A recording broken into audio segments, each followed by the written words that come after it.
அப்போ என்ன நாங்க என்ன பாவப்பட்ட மக்களா? கடலூர் மாவட்டத்திலயோ திருவண்ணாமலை மாவட்டத்தில் விழுப்புரம் மாவட்டத்தில் வாழ்கின்ற மக்கள் பாவம் இருக்கிறாங்களா? இல்ல சென்னையில் வாழ்கின்றவர்கள் எல்லாம் புண்ணியம் பண்ணிருக்காங்களா? முதலமைச்சர் இதற்கு பதில் அளிக்க வேண்டும். இன்னொன்று வாரம் போச்சாரு, திமுக அரசால் தான் இங்க வெள்ளமே வந்தது. Thenpennai Sterlite company, Vedanta company. அப்ப பாத்தீங்க, தூத்துக்குடி ஸ்டெர்லைட், வேதாந்தா, திமுக, அந்த புள்ளி 4 புள்ளி இருக்கு. புரியுதா? அந்த 4 புள்ளியும் இப்ப மாட்டிக்கிட்டு அப்புறம் டங்ஸ்டன் இல்ல, நாங்க தொடங்கல, மத்திய அரசு சொல்லிட்டு இன்னும் 50,000 ஏக்கர் அழிக்க துடித்துக் கொண்டிருக்கின்றார்கள். அவர்களுக்கு முழு ஆதரவு கொடுக்கிறது முதலமைச்சர் ஸ்டாலின் அவர்களுடைய அரசு. வெட்கக்கேடியா, வெட்கக்கேடு. நாட்டில் உள்ள அத்தனை விவசாயிகளும் சென்னையை நோக்கி, சென்னையை ஸ்தம்பிக்க அங்கே செல்ல வேண்டும். உங்களுடைய கோபத்தை வெளிப்படுத்துங்கள். ஆட்சியில கூட உழவர்களை குண்டர் சட்டத்தில் யாரும் போடல. ஆனால் இப்போ நடக்கின்ற கொடுங்கோல் திமுக ஆட்சியில 7 விவசாயிகளை குண்டர் சட்டத்தில் கைது செய்கின்ற கொடுங்கோல் ஆட்சி இந்த திமுக ஆட்சி.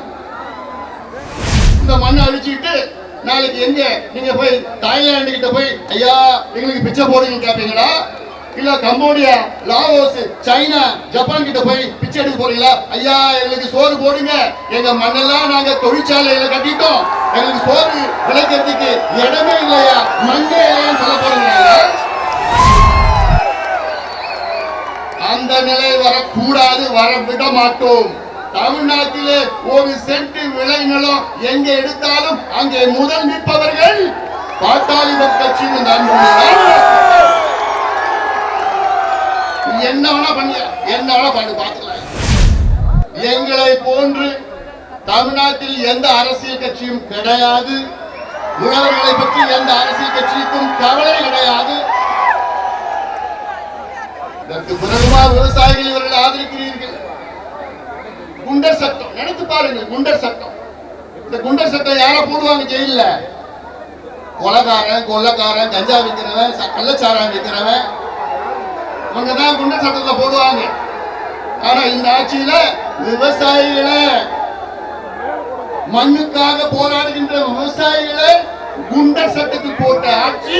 அவர் அமைச்சரா நான் பார்க்கல, அவர் ஒரு வியாபாரியை தான் நான் பார்க்கிறேன். அவர் ஒரு வியாபாரி. இது போன்ற 2-3 வியாபாரிகள் முதலமைச்சர் சுத்தி இருக்கிறாங்க. இவர் சொல்றாரு எங்களுக்கு தொழிற்சாலைகள் வேணும், நீங்க போராட்டீங்கன்னா நாங்க தொழிற்சாலை ஆகாயத்தில் கட்ட முடியும்னு ஒரு அமைச்சர் பேசுறாங்க. அமைச்சர் அவர்களே, இதே நிலை தொடர்ந்தால் உங்களுக்கு நாளைக்கு சோறு கிடைக்காது. சோறுக்கு எங்கேயா போவீங்க? சோறு ஆகாயத்தில் விளக்க முடியும்? இதே முதலமைச்சர் அவர்கள் கடந்த வாரம் சட்டமன்றத்தில் பேசுற என்னன்னு, மதுரை மேலூரில் அங்கே டங்ஸ்டன் சுரங்கம் அமைப்பதற்காக எல்லா ஏற்பாடுகளும் பண்ணிட்டாங்க. எல்லா ஏற்பாடும் பண்ணிட்டாங்க. அங்கே மக்கள் போராட்டம், பாட்டாளி கட்சி போராட்டத்தினால இப்ப விழித்துக் கொண்டாங்க. ஐயோ மாட்டிக்கிட்டோம், 10 மாதம் அமைதியா இருந்துட்டாங்க. அந்த டங்ஸ்டன் சுரங்கம் யார் தொடங்கினான்னு திட்டமிட்டு தெரியுமா? தூத்துக்குடி.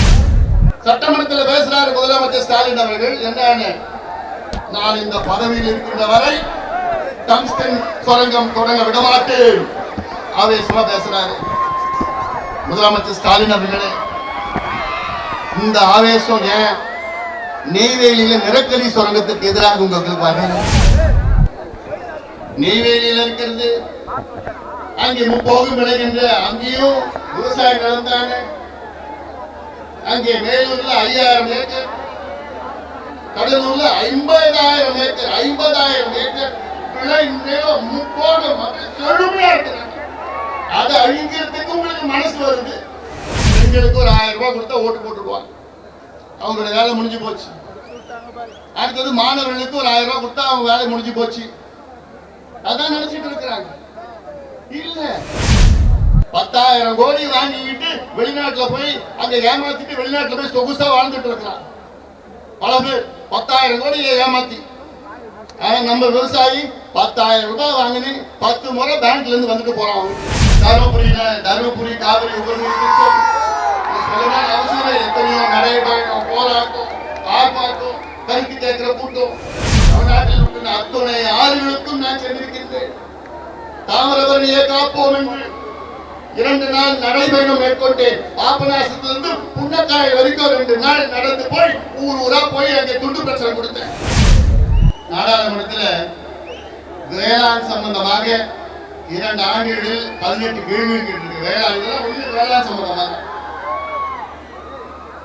இதெல்லாம் முக்கியமான கேள்விகள் கேட்டிருக்கிறார்கள். தாய் பெருமக்களே, எங்கள் கரத்தை நாங்கள் நீட்டுகின்றோம். உங்கள் கரத்தால் எங்கள் கரத்தை பிடியுங்கள். இருவரும் கரம் கோர்ப்போம். தமிழ்நாட்டை மீட்டெடுப்போம். தமிழ்நாட்டை காப்பாற்றுவோம். வெளியிலே 3 மடங்கு அதிகமாக வெளியிலே இருக்கின்றார்கள். அந்த அளவுக்கு லட்சக்கணக்கான உழவர்கள் இங்கே திருவண்ணாமலையிலே கூடியிருக்கின்றார்கள். காரணம், எங்களுடைய மருத்துவர் ஐயா அவர்கள் அழைத்திருக்கின்றார்கள். இந்த மாநாட்டின் மூலமாக யாருக்கும் நாங்கள் இந்த மாநாட்டை யாருக்கும் நிரூபிக்க அதற்காக நாங்கள் இந்த மாநாட்டை நடத்துவது கிடையாது. மாறாக உழவர்களின் உரிமைகளை மீட்டெடுக்க வேண்டும் என்ற ஒரே நோக்கத்திற்காக இந்த மாநாட்டை நாங்கள் நடத்தி வருகின்றோம். இன்றைய காலகட்டத்தில் எங்களை போன்று தமிழ்நாட்டில் எந்த அரசியல் கட்சியும் கிடையாது. உழவர்களை பற்றி எந்த அரசியல் கட்சிக்கும் கவலை கிடையாது. அதிலும் குறிப்பாக ஆளுகின்ற திராவிட மாடல் ஆட்சி, இந்த ஆட்சி முதலாளிகளுக்காக நடத்துகின்ற ஆட்சி. இந்த மாநாட்டை நான் இதற்கு முன்பே சொல்லியிருக்கின்றேன், மிக சிறப்பாக நடத்தி கொண்டிருக்கின்றார்கள்.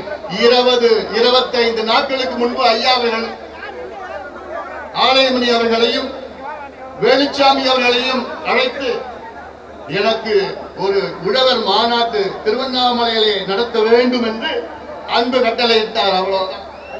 வெறும் 25 நாட்களிலே குறுகிய காலத்தில் இவ்வளவு பெரிய மாநாட்டை நடத்துகின்ற சக்தி நமக்கு மட்டும்தான் இருக்கிறது. வேற யாராலும் முடியாது. அடுத்தது இந்த மாவட்டத்தில் உள்ள 4 மாவட்ட செயலாளர்கள் தம்பி கணேஷ்குமார் அவர்கள் தலைமையில் இங்கே தங்கி இதை மிக சிறந்த முறையிலே ஏற்பாடு செய்து கொண்டிருக்கின்றார்கள். உங்கள் அனைவருக்கும் என்னுடைய மனமார்ந்த பாராட்டுகளை தெரிவிக்கின்றேன். சரி, இந்த மாநாடு இவ்வளவு கூடியிருக்கின்றோம். லட்சக்கணக்கான உழவர்கள் கூடியிருக்கின்றோம். இது நிறைவாக என்னுடைய ஆசையை பேச இருந்தேன். ஆனால் முதலிலே நான் பேசுகின்றேன். எனக்கு ஒரு மிக பெரிய ஆசை இருக்கிறது. இதற்கு முன்பு கூட நான் ஒரு முறை சொல்லியிருக்கின்றேன்.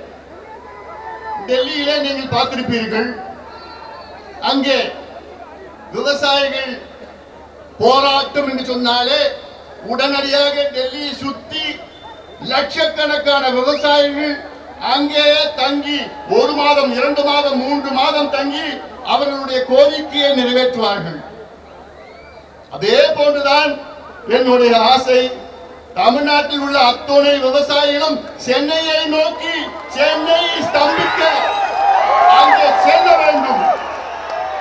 உங்களுடைய கோபத்தை வெளிப்படுத்துங்கள். அதுதான் என்னுடைய ஆசை. அதை மருத்துவர் ஐயா அவர்கள் என்னைக்கு சொல்றாரோ அன்றைக்கு தமிழ்நாட்டில் இருக்கின்ற அத்துணை விவசாயிகளும் சென்னையை நோக்கி வாருங்கள். எல்லாம் மாட்டு வண்டியில வாங்க, டிராக்டர்ல வாங்க, நடந்து வாங்க, குடும்பத்தோட வாங்க, ஸ்டவ் எடுத்துட்டு வாங்க, அங்கேயே சமைச்சு சாப்பிடுங்க. டெல்லியில நடக்குது, நான் கண்கூடே நான் பார்க்கிறேன். 10 நாள் 1 மாதம் அங்கேயே தங்கி குடும்பத்தோட வந்துடுறாங்க, அங்கேயே சமையல் சாப்பிடுறாங்க. உள்ள டெல்லிக்குள்ள யாரும் போக முடியாது, வெளியில யாரும் வர முடியாது. யாரு டெல்லிக்கு. அப்போ உடனடியாக அங்கே அரசாங்கம் என்ன நடக்குது, என்ன செய்யறாங்க, சரி உங்க கோரிக்கையை நான் நிறைவேற்றேன்.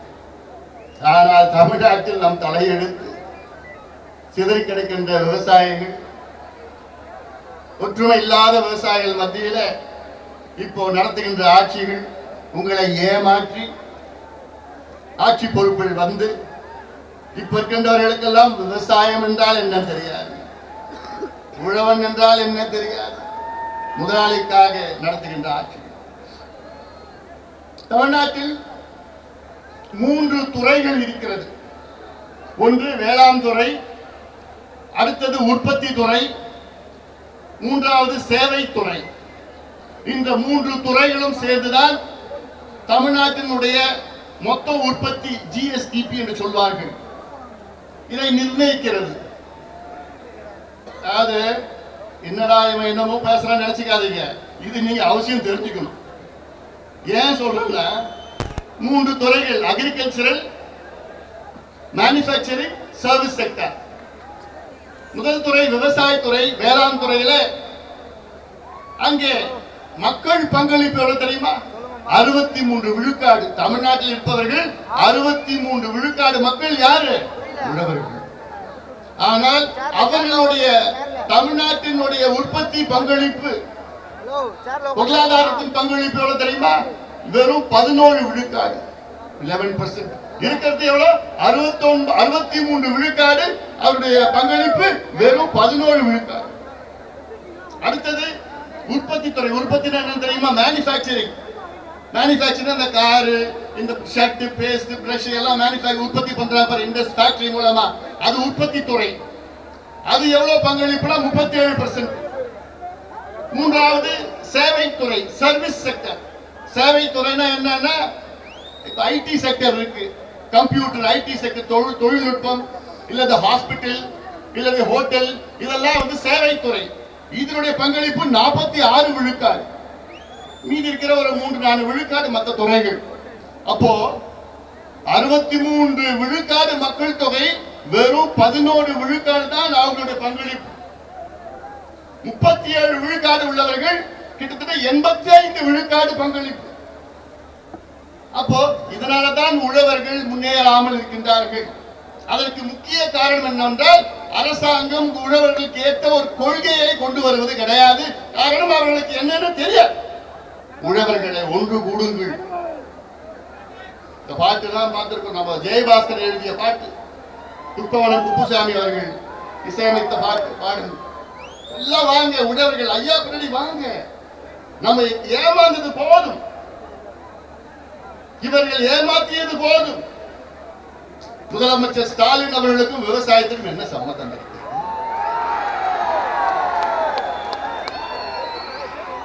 எங்களுடைய தீர்மானம் இன்னைக்கு போட்டிருக்கோம். 45 தீர்மானங்கள். இந்த 45 தீர்மானங்களையும் தமிழக அரசு நிறைவேற்றிச்சுன்னா தமிழ்நாடு இந்தியாவின் முதன்மை மாநிலமா மாறும். சந்தேகமே கிடையாது. இந்த 45 தீர்மானங்களும் அதை அரசு நிறைவேற்றினால் சந்தேகமே கிடையாது, Tamil Nadu will be the number 1 state in this country. எல்லா வகையிலும் அத்துணை தீர்மானங்களும் வேளாண் சார்ந்த தீர்மானங்கள், அத்துணையும் வேளாண் சார்ந்தது. 5 திணைகள் உள்ள மாநிலம் தமிழ்நாடு. இது போன்ற எந்த மாநிலம் இந்தியாவில் கிடையாது. அப்படிப்பட்ட மாநிலத்தில் உள்ள விவசாயிகளுடைய நிலை பரிதாபமாக இருக்கிறது. தமிழ்நாட்டில் உள்ள விவசாயிகள் பாவப்பட்ட ஜென்மங்களாக இருக்கின்றார்கள். அவர்களை மீட்டெடுக்க மருத்துவர் ஐயா அவர்களும் நாங்களும் இருக்கின்றோம். உழவர்களே ஒன்று சேருங்கள், வாருங்கள். இனியும் ஏமாறாதீர்கள், வெற்று வார்த்தைகளால் ஏமாறாதீர்கள். தொடர்ந்து உங்களுக்கு அழைப்பு கொடுக்கின்றோம். எங்களுடைய கரத்தை நாங்கள் நீட்டுகின்றோம், உங்களுடைய கரத்தை நீட்டுங்கள். எங்கள் கையை பிடிங்கள், உங்கள் கையை நாங்கள் பிடிக்கின்றோம். இருவரும் கரம் கோர்த்தால் உங்களுடைய பிரச்சனைகள் எல்லாம் தீரும். ஆட்சி மாற்றம் வர வேண்டும், இதுதான் வேண்டும். ஆனால் இதை விட்டுவிட்டு தமிழ்நாட்டில் இந்த கோரிக்கை, இந்த மாநாட்டு மூலமாக தீர்மானங்கள் போட்டிருக்கிறோம். முக்கிய கோரிக்கை எங்களுக்கு என்ன? விவசாயிகள் விளைச்சலுக்கு விலை வேண்டும், அவ்வளவுதான். எங்க விளைச்சலுக்கு விலை கூடியா? நீ போறது இலவசம் வேண்டாம், நீ போற பிச்சை எதுவும் வேண்டாம். எங்களுக்கு நாங்க தன்மானமா வாழணும். எங்க விளைச்சலுக்கு, எங்க உழைப்புக்கு எங்களுக்கு விலை கொடு, அது போதும். நியாயமான விலை கொடு. இன்னைக்கு ஒரு ஏக்கர் நெல்லு பயிரிடணும்னா எவ்வளவு வந்துருங்க? 46,000 ரூபாய். இது நான் சொல்லல, இது தமிழ்நாடு வேளாண் பல்கலைக்கழகம், தமிழ்நாடு அக்ரிகல்ச்சர் யூனிவர்சிட்டி கோயம்புத்தூர்ல இருக்கு. அவங்க சொல்றாங்க, ஆண்டுதோறும் விஞ்ஞான முறையில கணக்கெல்லாம் எடுத்துட்டு எல்லாம் பண்ணுவாங்க. 46,000 ரூபாய் ஒரு ஏக்கர் நெல்லை பயிரிடணும்னா செலவாகிறது. அதுல எவ்வளவு வரும் பார்த்தா 22 குவிண்டால் நெல்லு கிடைக்கும். ஒரு குவிண்டால்னா 100 மூட்டை. இப்ப 100 மூட்டைனா இப்ப 40 மூட்டை தான், 40 கிலோ. 100 மூட்டை 100 கிலோ. ஒரு குவிண்டால்னா 100 கிலோ மூட்டை. ஆனா 100 கிலோ மூட்டை யாராலும் தூக்க முடியாது. 40 கிலோ மூட்டை தான் தூக்க முடியும். இப்ப ஒரு மூட்டை 40 கிலோ தான் வருது. இப்ப 40 கிலோ மூட்டைனா 55 மூட்டை ஒரு ஏக்கருக்கு கிடைக்கும். சரி, அதுக்கு என்ன வேலை கிடைக்கும்? ஒரு குவிண்டால் நெல்லுக்கு அரசு நிர்ணயம் பண்ண வேலை 2035 ரூபாய். ஒரு குவிண்டால் 100 கிலோ மூட்டைக்கு 2035 ரூபாய். சரி, உற்பத்தி எவ்வளவு ஒரு குவிண்டாலுக்கு பார்த்தா 2200 ரூபாய். அப்போ கிட்ட 165 ரூபாய் லாபம் ஒரு குவிண்டாலுக்கு. எங்க போவாயா விவசாயி? எங்கேயா போவோம்? அதனால அதை வச்சு என்ன செய்ய முடியும்? விவசாயம் என்ன தெரியுமா? அப்படியே மொத்தமா காசு போட்டு மொத்தமா எடுக்கிறது கிடையாது. கொஞ்சம் கொஞ்சமா காசு போட்டு கொஞ்சம் கொஞ்சமா காசு போட்டு அவன் காசு ஒரு 50,000 ரூபாய் போட்டானா மொத்தமா அவன் கையில 30,000 ரூபாய் கிடைக்கும். அந்த 50,000 ரூபாய் கடனை வாங்கி அங்க வாங்கி இங்க வாங்கி காதுல இருக்கிறது எல்லாத்தையும் போட்டு கேட்டு 5,000 10,000 3,000 4,000 போட்டு போட்டு மொத்தமா 30,000. நாங்க என்ன கேட்டோம் உங்ககிட்ட? MS சுவாமிநாதன் பரிந்துரையை அமல்படுத்துங்கள். இது மத்திய அரசு செய்யணும். மத்திய அரசுடன் பல போராட்டங்கள் நடத்தி வருகிறோம். நம்மை போன்ற பல கட்சிகள் பல இயக்கங்கள் நடத்தி வருகிறார்கள். ஆனால் தமிழக அரசு என்ன செய்து கொண்டிருக்கிறது? ஒரு காலத்திலே ஒரு குவிண்டால் நெல்லுக்கு தமிழக அரசு 700 ரூபாய் 800 ரூபாய் ஊக்கத்தொகையா கொடுத்தாங்க. அது ஒரு காலம். இன்னைக்கு எவ்வளவு கொடுக்குறாங்க? போடுறாங்க 105 ரூபாய். 105 ரூபாய் வச்சுட்டு என்ன பண்ண முடியும்? என்ன பண்ண முடியும்? நான் கேட்கறது என்ன? உற்பத்தி செலவு 2200 ரூபாய். அதுல 50% லாபம் 1100 ரூபாய். கூடுதலா 2000 இப்ப உற்பத்தி செலவு 2000 ரூபாய் கூடுதலா இன்னொரு 1100 ரூபாய் கூடுதலா கொடுத்தா அது எங்களுக்கு கணக்குனா 3500 ரூபாய், 3200 ரூபாய் 3300 ரூபாய் வரும். ஆனா எங்களுக்கு என்ன கேட்கிறோம்? கோரிக்கை 3500 ரூபாய் ஒரு குவிண்டால் நெல்லுக்கு கூடியா? நியாயம் தானே கேட்கறது? நியாயம் தானே? இதை கொடுக்க மறுக்கின்ற ஆட்சி மத்திய ஆட்சியும் சரி மாநில ஆட்சியும் சரி. மாநிலத்தில் எவ்வளவு செய்யலாம் விவசாயிகளுக்கு. ஆனால் அவருக்கு மனசுல மட்டும் அவங்களுக்கு தெரியல அவங்களுக்கு. சொல்ல கரும்பு எடுத்துக்க. கரும்பு ஒரு ஏக்கர் கரும்பு பயிரிடுவதற்கு எவ்வளவு செலவாகுது? தமிழ்நாடு அக்ரிகல்ச்சர் யூனிவர்சிட்டி சொல்றது 1,26,000 ரூபாய். அவங்க கணக்கு போட்டு வச்சிருக்கிறாங்க. அதுல எத்தனை டன் கரும்பு வரும்? ஒரு ஏக்கர் 40 டன் வரும். 39 40 டன். ஒரு டன் கரும்பு எவ்வளவு விலை இன்னைக்கு கொடுக்குறாங்க? மினிமம் சப்போர்ட் பிரைஸ், குறைந்தபட்ச ஆதரவு விலை, மினிமம் சப்போர்ட் MSP சொல்றது. மத்திய அரசு நிர்ணயம் பண்ற MSP எவ்வளவு நீ கரும்பு கொடுக்குறாங்கன்னா 3100. அது முதல்ல 2,995 ரூபாய் கொடுத்தாங்க. இப்ப கூடுதலா கொஞ்சம் 50 ரூபாய் 70 ரூபாய் ஏற்றிட்டு இருக்கிறாங்க. 3000 ஆக்சுவலா பார்த்தா 3065 3100 வச்சுக்கணும். இப்ப அதுல பாதியில உற்பத்தி எவ்வளவு ஆகும் தெரியுமா? 3300. உற்பத்தி 3300, கொடுக்கிறது 3100. 200 ரூபாய் அதுலயே நட்டம் வந்துருச்சு. நான் கேட்கறது அதுல 50% லாபம், 50 விழுக்காடு லாபம் வேணும்னு கேட்டு நாங்க கேட்கறது 4,800 ரூபாய் 4,900 ரூபாய் வரும். 5,000 ரூபாய் ஒரு டன் கரும்பு. இதை கொடுக்க முடியாத மத்திய மாநில அரசு. இதற்கு ஊக்கத்தொகை தமிழ்நாடு அரசு எவ்வளவு கொடுக்குறாங்க தெரியுமா? 107 ரூபாய். இவங்க காசு அரசாங்கம் காசு. பாவப்பட்ட மக்கள் விவசாயிகள் விவசாயிகள் கொடுக்காம என்ன கொடுக்க போறீங்க? யாருக்கு கொடுக்க போறீங்க? அது மட்டும் இல்ல, கடந்த 10 ஆண்டுகள கிட்டத்தட்ட உரம் விலை ஏறி போயிடுச்சு. 10 ஆண்டுகளுக்கு முன்பு டிஏபி விலை 550 ரூபாய் இருந்தது, இன்னைக்கு 1550 ரூபாய். 2000 ரூபாய் கம்மி வாங்க முடியாது. காம்ப்ளெக்ஸ் விலை 520 ரூபாய் இருந்தது 10 ஆண்டுகளுக்கு முன்பு, இன்னைக்கு 1350 ரூபாய்.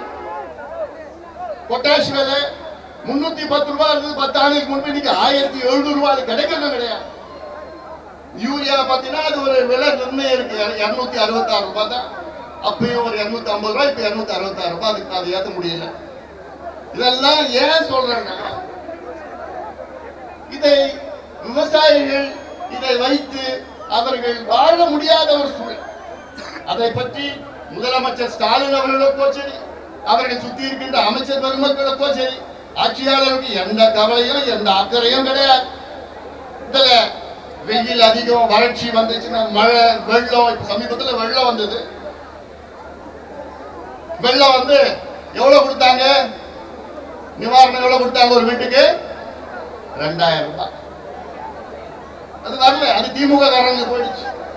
சரி, 2000 ரூபாய் கொடுக்குறீங்களே, நான் கேட்கறது முதலமைச்சர் ஸ்டாலின் அவர்களே, சென்னையில வெள்ளம் வந்தது. சென்னை மக்களுக்கு நீங்க எவ்வளவு கொடுக்குறீங்க? 6000 ரூபாய் கொடுக்குறீங்க ஒரு வீட்டுக்கு.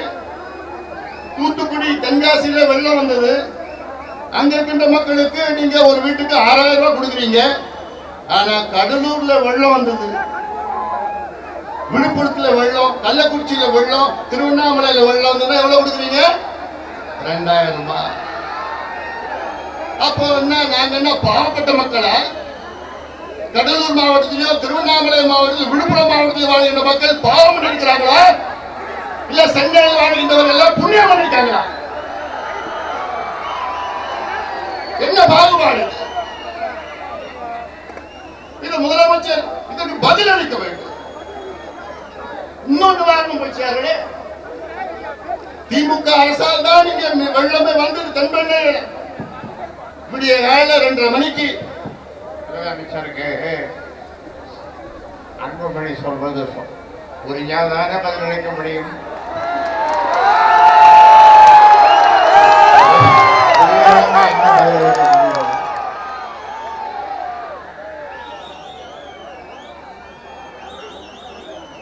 சாத்தனூர் அணைய காலையில 2:30 மணிக்கு எந்த அறிவிப்பும் இல்லை, டேம் திறந்து விட்டுறாங்க.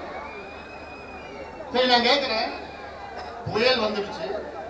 புயல் வருவதற்கு முன்பாக சாத்தனூர் அணை 118 அடி தண்ணி இருக்கு. மொத்தம் கொள்ளளவு 119 அடி. புயலுக்கு முன்பு 118 அடி வந்துடுச்சு. புயல் அடிக்குது, மழை வருது, 52 சென்டிமீட்டர் மழைன்னு எல்லாருக்கும் தெரியுது. தண்ணி சாத்தனூர் அணைக்கு மேல உள்ள நீர்பிடிப்பு பகுதிகள்ல அவ்வளவு வெள்ள, ஊத்தங்கரையில 52 சென்டிமீட்டர் பெய்யுதுன்னு தெரியுது. அந்த தண்ணி ஒரு 3-4 மணி நேரத்துல இங்க வந்துடும் தெரியாதா? அது குடும்பம் தெரியாது. அதுக்கு முன்பாகவே தண்ணியை திறந்து விட்டு இன்னைக்கு 1,70,70,000 கனஅடி ஒரு வினாடிக்கு திடீர்னு திறந்த காரணத்தால் தான் இன்னைக்கு 19 பேர் இறந்திருக்கிறாங்க. 19 பேர் நினைச்சு பாருங்க. ஆனா அதுக்கெல்லாம் எங்களுக்கு எங்க சம்பந்தமே இல்லைன்னு அது ஒரு பொய் பிரச்சாரம் பண்ணிட்டு இருக்கிறாங்க. அதை விடுங்க. இப்போ பாட்டாளி மக்கள் கட்சி மருத்துவர் ஐயா அவர்கள் அடிப்படையில ஒரு விவசாய பிரச்சனையை நன்கு புரிந்தவர். இன்று தமிழ்நாட்டிற்கு மருத்துவர் ஐயாவால், பாட்டாளி மக்கள் கட்சியால் எத்தனையோ நன்மைகள் நடைபெற்றிருக்கிறது. எங்களை போன்று வேற எந்த கட்சியும் சொல்ல முடியாது, அந்த பெருமைகளை சொல்ல முடியாது. அவ்வளவு நன்மைகள் எங்களால் விவசாயிகளுக்கு, உழவர்களுக்கு நடந்திருக்கிறது. அதை ஆனால் அங்கீகாரம் இதுல ஒரு பட்டியல் இருக்கு என்கிட்ட. இது படிக்கணும்னா என்கிட்ட 1/2 மணி நேரம் ஆகும். ஐயா பேசணும், இறுதியா பேசணும். இதுல ஐயா அவர்கள் இதுல என்னென்ன செஞ்சிருக்கிறாரு, பாட்டாளி மக்கள் கட்சி என்னென்ன செய்திருக்கிறது, எல்லாமே இவ்வளவு பெரிய பட்டியல். 1, 2, 3, 4, 5, 6 பக்கம் இருக்குது. இத போன்ற ஒரு பட்டியல் தமிழ்நாட்டில் எந்த ஒரு கட்சியாவது இது போன்ற பட்டியலை என்கிட்ட காமிக்க முடியாது. நான் சேலஞ்ச் பண்றேன்.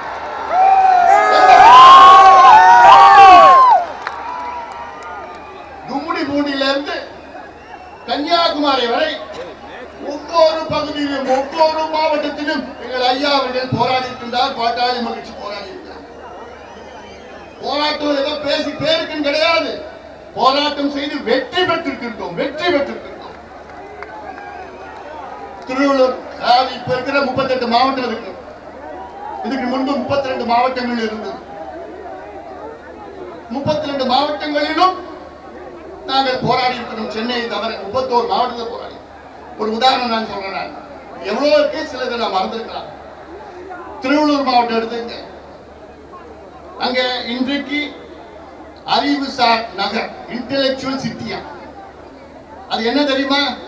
முப்போகம் விளைகின்ற அந்த மண்ணை எடுத்து 1200 ஏக்கர் நிலத்தை எடுத்து அது அமெரிக்காவில் உள்ள ஒரு நிறுவனத்துக்கு கொடுக்கறதா. அவங்க இங்க தமிழ்நாட்டு மக்களுக்கு அறிவு ஊட்ட போறாங்க. இதுதான் அறிவுசார் நகரம். யாருக்கு யார் வேணும்? நீ இதை எடுத்து நடத்து. ராமநாதபுரத்துல போய் நடத்து, சிவகங்கையில நடத்து, தூத்துக்குடியில நடத்த. அங்க தரிசுகள் அதிகமா இருக்கு. எங்க மண்ணில எங்க பூமியில உணவளிக்கின்ற அந்த மண்ணை அழித்து எங்களுக்கு தேவை கிடையாதுயா.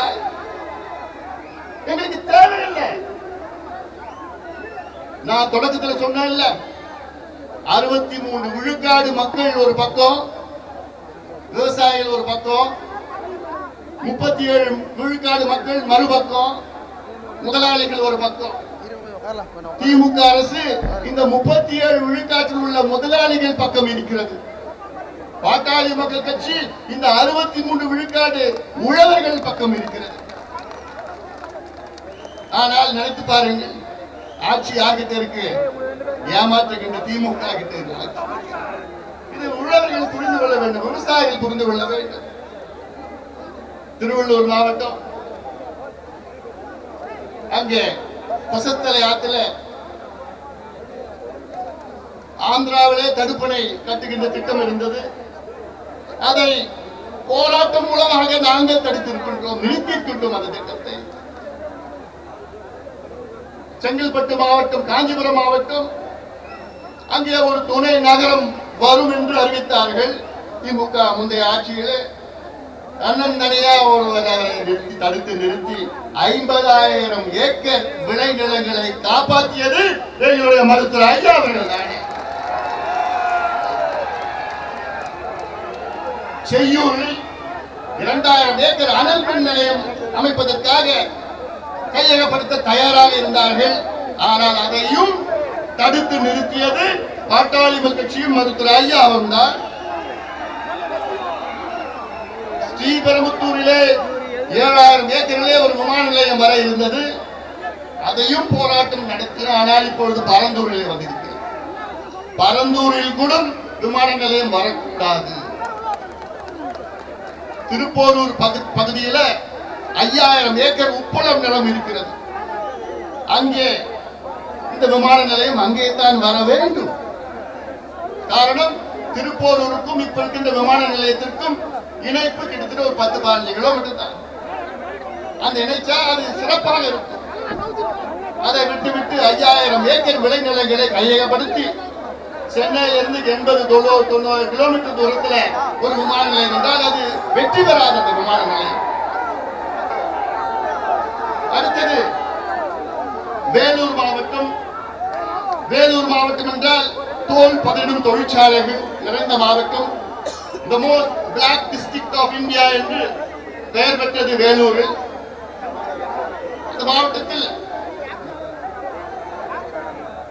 அந்த மாவட்டத்தில் ஐயா அவர்கள் 1995 பாலாற்றை காப்போம் என்று ஒரு நீண்ட பயணம், 3 நாள் சைக்கிள் பயணம் நடத்தினார்கள். அதன் பிறகு எத்தனையோ போராட்டங்கள் நடத்தி உச்ச நீதிமன்றம் சென்று இந்த தோல் பதனிடும் தொழிற்சாலைகளை மூடியது பாட்டாளி மக்கள் கட்சி.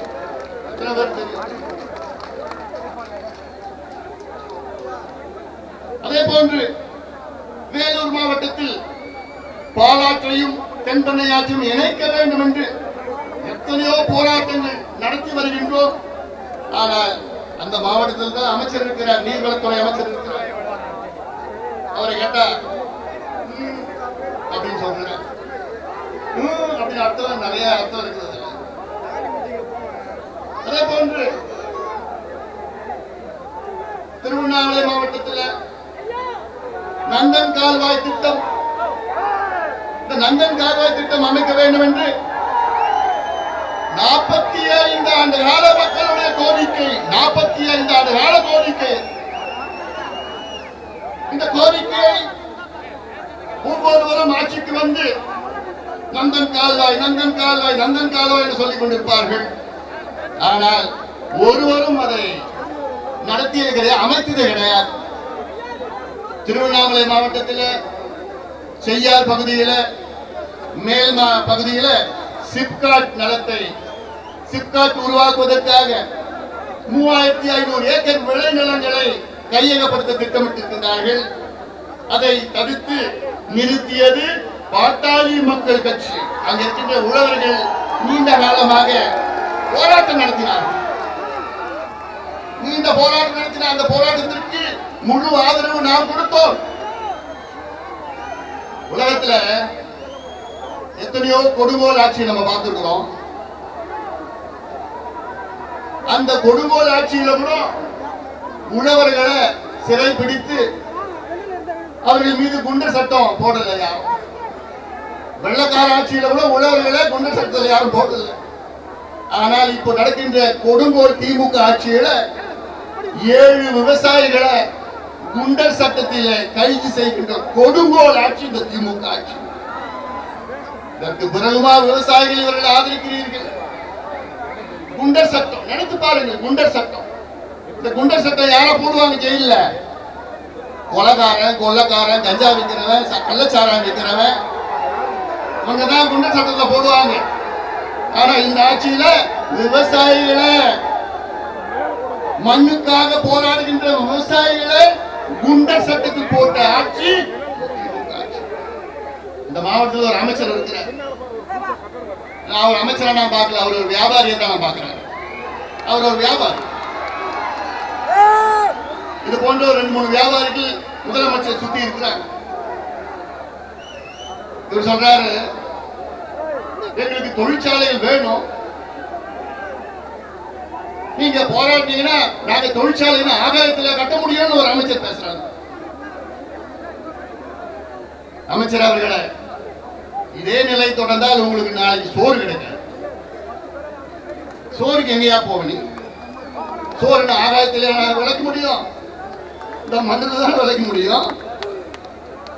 இந்த மண்ணை அழிச்சுட்டு நாளைக்கு எங்க நீங்க போய் தாய்லாந்து கிட்ட போய் ஐயா எங்களுக்கு பிச்சை போடுங்க கேட்பீங்களா? இல்ல கம்போடியா, லாவோஸ், சைனா, ஜப்பான் கிட்ட போய் பிச்சை எடுக்க போறீங்களா? ஐயா எங்களுக்கு சோறு போடுங்க, எங்க மண்ணெல்லாம் நாங்க தொழிற்சாலையில கட்டிட்டோம், எங்களுக்கு சோறு விளைக்கிறதுக்கு இடமே இல்லையா, மண்ணே இல்லையான்னு சொல்ல போறீங்களா? அந்த நிலை வரக்கூடாது, வர விட மாட்டோம். தமிழ்நாட்டிலே ஒரு சென்ட் விளைநிலம் எங்க எடுத்தாலும் அங்கே முதல் நிற்பவர்கள் பாட்டாளி மக்கள் கட்சியின் என்ன வேணா பண்ண, என்ன வேணா பண்ணு பார்க்கலாம். நெய்வேலி, கடலூர் மாவட்டம் நெய்வேலி 50,000 ஏக்கரை அழித்த என்எல்சி இன்னும் 50,000 ஏக்கர் அழிக்க துடித்துக் கொண்டிருக்கின்றார்கள். அவர்களுக்கு முழு ஆதரவு கொடுக்கிறது முதலமைச்சர் ஸ்டாலின் அவர்களுடைய அரசு. வெட்கக்கேடு, வெட்கக்கேடு. இதே முதலமைச்சர் அவர்கள் கடந்த வாரம் சட்டமன்றத்தில் பேசுறார். என்னன்னு, மதுரை மேலூரில் அங்கே டங்ஸ்டன் சுரங்கம் அமைப்பதற்காக எல்லா ஏற்பாடுகளும் பண்ணிட்டாங்க. எல்லா ஏற்பாடும் பண்ணிட்டாங்க. அங்கே மக்கள் போராட்டம், பாட்டாளி கட்சி போராட்டத்தினால இப்ப விழித்துக் கொண்டாங்க. ஐயோ மாட்டிக்கிட்டோம், 10 மாதம் அமைதியா இருந்துட்டாங்க. அந்த டங்ஸ்டன் சுரங்கம் யார் தொடங்கினான்னு திட்டமிட்டிருக்காங்க தெரியுமா? Thoothukudi Sterlite company. Vedanta company. அப்ப பாத்தீங்க தூத்துக்குடி, ஸ்டெர்லைட், வேதாந்தா, திமுக. அந்த புள்ளி 4 புள்ளி இருக்கு. புரியுதா? அந்த 4 புள்ளியும் இப்ப மாட்டிக்கிட்டு அப்புறம் டங்ஸ்டன் இல்ல, நாங்க தொடங்கல, மத்திய அரசு சொல்லிட்டு இருக்காங்க. சட்டமன்றத்தில் பேசுறாரு முதலமைச்சர் ஸ்டாலின் அவர்கள். என்னன்னு, நான் இந்த பதவியில் இருக்கின்ற வரை டங்ஸ்டன் சுரங்கம் தொடங்க விடமாட்டேன். ஆவேசமா பேசுறாரு முதலமைச்சர் ஸ்டாலின் அவர்களே. இந்த ஆவேசம் ஏன்? நெய்வேலியில நிலக்கரி சுரங்கத்துக்கு எதிராக உங்களுக்கு பாருங்க. நெய்வேலியில இருக்கிறது அங்கே முப்போகம் விளைகின்ற அங்கேயும் விவசாய நிலம் தானே. அங்கே மேலூர்ல 5000 ஏக்கர், கடலூர்ல 50,000 ஏக்கர், 50,000 ஏக்கர் விளை முப்போகம் மக்கள் செழுமையா இருக்கிறாங்க. அதை அழிக்கிறதுக்கு உங்களுக்கு மனசு வருது. அப்ப என்ன இந்த இரட்டை நிலைப்பாடு? என்ன பாகுபாடு உங்களுக்கு? கடலூர் மக்கள் என்ன பாவம் பண்ணிட்டாங்க? மதுரை மக்கள் என்ன? நிச்சயமா டங்ஸ்டன் சுரங்கம் வரக்கூடாது, வர விட மாட்டோம். நானும் அங்க போறேன். 26ஆம் தேதி நானும் அங்க போய் போராடுறேன். அதே போன்றுதான் இங்க கடலூர்லயும் அதே நிலை தானே. டங்ஸ்டன் சுரங்கம் வேண்டாம், நிலக்கரி சுரங்கம் வேணுமா? என்ன நிலைப்பாடு அப்போ? ஏன்னா இது வட தமிழ்நாடு. இந்த மக்கள் அப்படிதான் எப்படியோ ஓட்டு போட்டுருவாங்க. அந்த மெதப்பல இருக்கிறாங்க. அது தெரிய போது அடுத்த தேர்தல்கள் காத்துட்டு இருக்கிறாங்க. சாதாரண கோபம் கிடையாது, மிகுந்த கோபத்தில் இருக்கிறாங்க. நான் சொல்றேன். அதே போன்றுதான் தமிழ்நாட்டில் அடுத்த சேலம் மாவட்டம் எடுத்துக்கிட்டீங்கன்னா மேட்டூர் காவிரி உபநீர் திட்டம், தருமபுரி காவிரி உபநீர் திட்டம். சொல்லணும் அவசியம். எத்தனையோ நடைபயணம், போராட்டம், ஆர்ப்பாட்டம், கருத்து கேட்கிற கூட்டம், கடையெடுப்பு, 10 லட்சம் கையெழுத்திய என்னென்னமோ நடக்கும். கிருஷ்ணகிரி மாவட்டத்தில் பதேதரா திட்டம் இதை நிறைவேற்ற வேண்டும் என, அத்திக்கடவு அவிநாசி திட்டம் நிறைவேற்ற வேண்டும் என எத்தனையோ 3 முறை ஐயா அவர்கள் அங்கே சென்று 3 முறை ஐயாவே போராடி இருக்கிறார். நான் 3 முறை போயிருக்கிறேன். ஒவ்வொரு பகுதிக்கும் சென்று நொய்யல் ஆற்றை பாதுகாப்பது, இப்படி ஒவ்வொரு பகுதியும் காவிரி டெல்டா பகுதியை வேளாண் மண்டலமாக ஆக்க வேண்டும் என்று யோசனை சொன்னது யாரு? நம்முடைய மருத்துவர் ஐயா அவர்கள். இது நடைபெற்றிருக்கிறது. 5 ஆண்டு காலத்திலே இதை நாங்கள் சாதனை படுத்திருக்கோம். 5 ஆண்டு காலம் 2015 முடிவு பண்ணோம். முதலாக நாங்கள் சொன்னோம். 2020 நடந்தது. இதுதான் பாட்டாளி முயற்சிதான் நடத்தியது. அதிமுக கையெழுத்து போட்டிருக்கலாம். ஆனால் போராடி பெற்றது மருத்துவர் ஐயாவும் பாட்டாளி மக்கள் கட்சி. அது நெடுவாசல் பிரச்சனையா இருந்தாலும் சரி, கதிராமங்கலம் பிரச்சனையா இருந்தாலும் சரி, இப்படி ஒவ்வொரு பகுதியிலும் ஒவ்வொரு பிரச்சனை, டைட்டேனியம் ஆலை பிரச்சனையா இருந்தாலும் சரி, கூடன்குளம் பிரச்சனையா இருந்தாலும் சரி, ஒவ்வொரு பகுதியிலும் தமிழ்நாட்டிலே அங்கே சென்று போராடி வென்றது மருத்துவர் ஐயாவும் பாட்டாளி மக்கள் கட்சி. தமிழ்நாட்டில் உள்ள அத்துணை ஆறுகளுக்கும் நான் சென்றிருக்கின்றேன். தாமிரபரணியை காப்போம் என்று 2 நாள் நடைபயணம் மேற்கொண்டேன். பாபநாசத்திலிருந்து புன்னக்காய் வரைக்கும் 2 நாள் நடந்து போய் ஊரா போய் அங்கே துண்டு பிரச்சனை கொடுத்தேன். வைகை ஆற்றை காப்போம் என்று வெள்ளிமலை நாயமை அடிவாரத்திலிருந்து அரசு மங்கலம் ஏரி வரைக்கும் 2 நாள் நடைபயணம் நான் மேற்கொண்டேன். ஊரா போய் துண்டு பிரச்சனை விழிப்புணர்வு ஏற்படுத்தினேன்.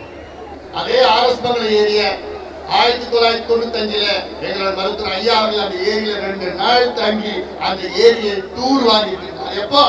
1995. காவிரி ஆற்றை காப்போம் என்று பில்லிகுண்டிலிருந்து பூம்புகார் வரைக்கும் 3 நாள் நடைபயணம் மேற்கொண்ட 3 நாள் ஒவ்வொரு ஊரா ஒவ்வொரு பகுதியா சென்று வாருங்கள் விவசாயிகளே, வாருங்கள் இளைஞர்களே, நம்ம ஆற்றை காப்பாற்றணும், காவிரி தாயை காப்பாற்ற வேண்டும் என்று, பாலாற்றை காப்பாற்ற வேண்டும் என்று ஆந்திரா எல்லையில புல்லூர்ல இருந்து சதுரங்கப்பட்டினம் கல்பாக்கத்தில் 2 நாள் நடைபயணத்தை மேற்கொண்டேன். குசத்திலே ஆற்றை காப்பாற்ற வேண்டும் என்று போராட்டம் ஆக்கியப்பட்ட திருத்தணியில் மாபெரும் போராட்டம் நடத்திய பிறகுதான் அந்த ஆட்சி காப்பாற்றப்பட்டது. அத்திக்கடவு அவிநாசி திட்டம் அதை நிறைவேற்ற வேண்டும் என்று 2 நாட்கள் அத்திக்கடவிலிருந்து குன்னத்தூர் வரைக்கும் 2 நாள் நடைபயணம் மேற்கொண்டேன். இப்படி தமிழ்நாட்டுக்குள்ள அத்துணை ஆறுகளுக்கும் சென்று எப்படியாவது காப்பாற்றணும் என்ற ஆரங்கம் எங்களுக்கு மட்டும்தான் இருக்கிறது. யாருக்காவது இருக்கிறார்? நொய்யல் ஆற்றை காப்பாற்ற வேண்டும் என்று கருத்தரங்கம் போட்டு மிகப்பெரிய ஒரு விழிப்புணர்வு ஏற்படுத்தினோம். இதே போன்று தமிழ்நாட்டில் நீர்ப்பாச திட்டங்கள் அத்திக்கடவு அவிநாசி இன்னும் நடைமுறையில் சரியில்லை. மேட்டூர் உபரிநீர் திட்டம், தருமபுரி உபரிநீர் திட்டம், வடேலா திட்டம், நந்தன்கால திட்டம், பாலா தென்பெண்ணை இணைப்பு திட்டம், நல்லார் பாம்பா திட்டம், பாண்டியார் புன்னமுழா திட்டம், காவிரி குண்டார் திட்டம், தாமிரபரணி நம்பியார் கோரையார் பச்சையார் எலுமிச்சையார் இதை இணைக்கிற திட்டம், இப்படியெல்லாம் பல திட்டங்கள் நிலுவையில் இருக்கிறது. ஆனால் அதெல்லாம் ஆட்சியாளருக்கு தெரியுமா? முதலமைச்சருக்கு தெரியுமா? எங்களுக்கு மட்டும்தான் வலிக்குது. காரணம் நாங்கள் பாட்டாளிகள் யாரு? நெத்தியில வேமசந்திரன் பாட்டாளி. நாங்கள் பாட்டாளிகள், எங்களுக்கு வலிக்குது. திமுக எல்லாம் முதலாளிகளுக்கு ஆதரவு அளிக்கின்ற திமுக பாட்டாளிகள், விவசாயிகள், உள்ளவர்கள் எங்கள் வாங்க ஆதரவு கொடுங்க. ஒரு முறை ஒரு மாற்றத்தை ஏற்படுத்துங்கள். ஒரு முறை கேட்கிறேன். இன்னைக்கு எங்களோட நோக்கம் என்ன? இந்த படத்துல பார்த்திருப்பீங்க, தக்காளிய ரோட்ல கொட்டுற விவசாயி. ஏன்? அதை சேமிப்பதற்கு கிடங்குகள் கிடையாது, அதை மதிப்பு கூட்டுவதற்கு வசதிகள் கிடையாது, அதை சந்தைப்படுத்துவதற்கு ஏற்பாடு அரசு செய்யவில்லை. ஆனால் எங்களுக்கு வாய்ப்பு கொடுங்க. ஒன்று, நீங்கள் உங்களுடைய விளைச்சலுக்கு விலை நிர்ணயம் செய்ய வேண்டும். அது இப்பொழுது 22 வகையான விளைச்சலுக்கு தான் மத்திய அரசு விலை நிர்ணயம் செய்திருக்கிறார்கள். எங்களை பொறுத்தவரைக்கும் காய்கள், கனிகள் எல்லா விளைச்சலுக்கும் விலை நிர்ணயம் செய்யுங்கள். அடுத்தது அதை சேமிப்பதற்கு கிடங்குகள், குறிப்பாக குளிர்பதின கிடங்குகள், கோல்ட் ஸ்டோரேஜ் முதல்ல கட்டுங்க. தக்காளிய 3 மாதம் 6 மாதம் அதுல பதப்படுத்தலாம், சேமிக்கலாம். அதே தக்காளிய மதிப்பு கூட்டி சாஸ் ஆக்கலாம். அதே தக்காளிய அதை சந்தைப்படுத்தலாம், மார்க்கெட்டிங் பண்ணலாம். இதெல்லாம் செய்ய வேண்டும் என்று எங்களுக்கு ஆசை. சிறப்பு வேளாண் பொருளாதார மண்டலங்கள், தமிழ்நாடு முழுவதும் சிறப்பு வேளாண் பொருளாதார மண்டலங்கள் அமைத்து இதையெல்லாம் விளைபொருள்களை விவசாயியிடம் பெற்று குறைந்தபட்ச விலை நிர்ணயம் செய்து விவசாய வாழ்விலே ஒளியேற்றலாம், மகிழ்ச்சியாக இருப்பார்கள் விவசாயிகள். இதைத்தான் செய்ய வேண்டும் என்ற எங்களோட நோக்கம். மீண்டும் சொல்கின்றேன், இந்த 45 தீர்மானங்கள்ல தமிழக அரசு உடனடியாக விலை நிர்ணயம் ஆணையத்தை உருவாக்க வேண்டும். விளைபொருள் கொள்முதல் ஆணையத்தை உருவாக்க வேண்டும். இதெல்லாம் உருவாக்கி விவசாயிகளுக்கு மகிழ்ச்சி ஊட்ட வேண்டும். விவசாயி மகிழ்ச்சியாக இருந்தால்தான் அது உண்மையான ஒரு வளர்ச்சியான ஒரு நாடாக, மாநிலமாக இருக்கும். நாடாளுமன்றத்தில் வேளாண் சம்பந்தமாக 2 ஆண்டுகளில் 18 கேள்விகள் கேட்டிருக்கு. வேளாண் சம்பந்தமாக இதெல்லாம் முக்கியமான கேள்விகள் கேட்டிருக்கிறாங்க. ஏன்னா இது வேற யாருமே, எந்த கட்சியோ யாருமே சம்பந்தமா, ஏன்னா அவங்களுக்கு விவசாயத்துக்கு சம்பந்தம் கிடையாது, அவங்களுக்கு தெரியாது விவசாயம் என்ன தெரியாது. இன்னும் நிறைய பேச வேண்டியதா இருக்கு, எவ்வளவு பேசிக்கிட்டே போலாம். ஆனா நீங்க எல்லாம் பத்திரமா வீட்டுக்கு போகணும். விவசாய பெருமக்களே, எங்கள் கரத்தை நாங்கள் நீட்டுகின்றோம். உங்கள் கரத்தால் எங்கள் கரத்தை பிடியுங்கள். இருவரும் கரம் கோர்ப்போம். தமிழ்நாட்டை மீட்டெடுப்போம், தமிழ்நாட்டை காப்பாற்றுவோம்.